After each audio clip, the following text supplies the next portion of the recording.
জন মুখোপাধ্যায়।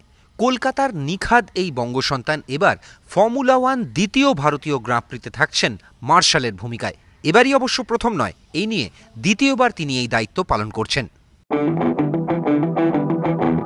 ক্রিকেটে যেমন leg umpire, ফুটবলে লাইন্সম্যান, ফর্মুলা 1 রেসে তেমনই ভূমিকা থাকে একজন মার্শালের। গত বছরের মতো এবারও নয়ডার বুদ্ধ সার্কিটে টিআরসির দায়িত্বে থাকছেন বাঙালি জন ওরফে দেবদত্ত। টিআরসি মানে ট্র্যাক রিকভারি অ্যান্ড ক্লিয়ারেন্স। রাজারহাটের রাস্তায় গাড়ি ছোটাতে ছোটাতে জনই শোনালেন রেসে তার ভূমিকার কথা। মার্শালের তো অনেক ধরনের কাজ আছে, যেমন হচ্ছে ফ্ল্যাগ মার্শাল থাকে, ফায়ার মার্শাল থাকে, ট্র্যাক রিকভারি অ্যান্ড ক্লিয়ারেন্স থাকে। তো এইবারে আমার যেটা দায়িত্ব আছে সেটা হচ্ছে track recovery and clearance. Hermann টিলকের ডিজাইনে 5.13 কিলোমিটার দীর্ঘ বুদ্ধ সার্কিটে আছে 34টি পোস্ট। এমনই দুটি পোস্টে এবার মার্শালের ভার বঙ্গ সন্তানের কাঁধে।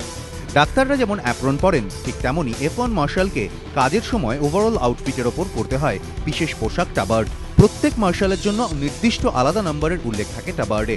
অন্তরঙ্গ আড্ডায় জনের গলায় উঠে এলো প্রথম ভারতীয় ফর্মুলা 1 গ্রাঁ প্রিতে মার্শাল হিসেবে কাজ করার অভিজ্ঞতা।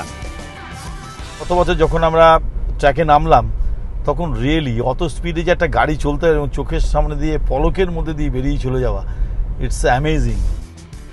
রেসিং র্যালিতে আগ্রহ ছিল অনেকদিন আগে থেকেই। তারপর যোগ দেন মার্শালদের ক্লাবে। সেখান থেকেই ফর্মুলা 1-এ মার্শাল হওয়ার স্বপ্ন। এবারে বাঙালি মার্শালের সঙ্গেই বুদ্ধ সার্কিটে পাড়ি দৌড়বে তার নিজস্ব বাহন। প্রদীপ্ত গোস্বামী, এবিপি আনন্দ, কলকাতা।